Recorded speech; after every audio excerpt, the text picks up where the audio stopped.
स्वामीनारायण हरे, स्वामीनारायण हरे। वचनामृत गडडा प्रथम प्रकरण का 45वां।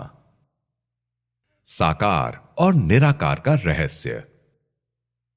संवत 1876 में माघ शुक्ला दशमी 24 जनवरी 1820 को सायंकाल स्वामी श्री सहजानंद जी महाराज श्री गडडा स्थित दादा खाचर के राजभवन में श्री वासुदेव नारायण के मंदिर के आगे चबूतरे पर दक्षिण की ओर मुखारविंद करके विराजमान थे।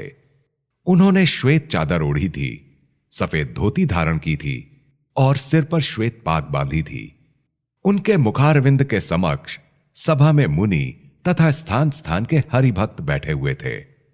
उस समय गोपालानंद स्वामी ने पूछा कि हे महाराज, कितने ही वेदांती ऐसा कहते हैं कि भगवान का आकार नहीं है और ऐसे ही सिद्धांत के प्रतिपादन की श्रुतियों का संदर्भ देते हैं, जबकि नारद, शुक, सनकादिक जैसे कितने ही भगवत भक्त भगवान के साकार होने का प्रतिपादन करते हैं।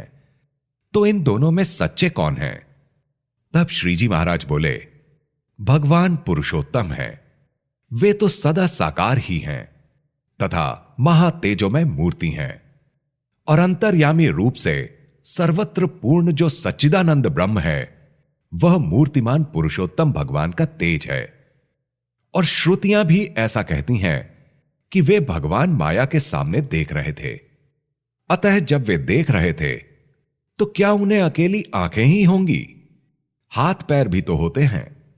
इस प्रकार साकार रूप का ही प्रतिपादन हुआ।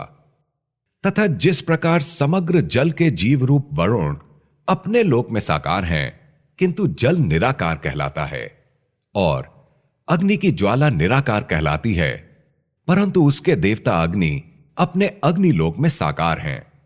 और जैसे समग्र धूप निराकार कहलाती है, परंतु सूर्य मंडल में व्याप्त सूर्य देव साकार हैं, ठीक वैसे ही सच्चिदानंद ब्रह्म निराकार है, परंतु पुरुषोत्तम भगवान साकार है। सर्वत्र पूर्ण रूप से विद्यमान सच्चिदानंद ब्रह्म पुरुषोत्तम भगवान का तेज है। यहां कोई तो ऐसा कहेंगे कि श्रुतियों में तो ऐसा बताया गया है कि परमेश्वर तो कर चरणादि से रहित और सर्वत्र पूर्ण है। तो ऐसा जो यहां श्रुतियों ने कर चरणादि का जो निषेध किया है, वह मायक कर चरणादि का निषेध है। परंतु भगवान का आकार दिव्य है, मायिक नहीं है।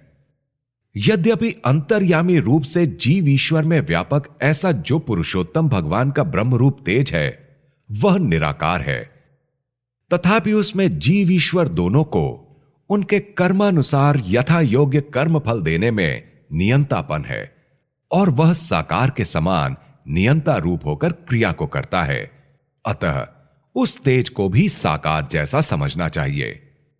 इस प्रकार भगवान पुरुषोत्तम सदैव साकार ही हैं, परंतु निराकार नहीं हैं। फिर भी उन्हें जो निराकार कहते हैं, वे नासमझ लोग ही हैं। इति वचनामृतम। इस प्रकार से श्री गडडा प्रथम प्रकरण का 45वां वचनामृत पूर्ण हुआ।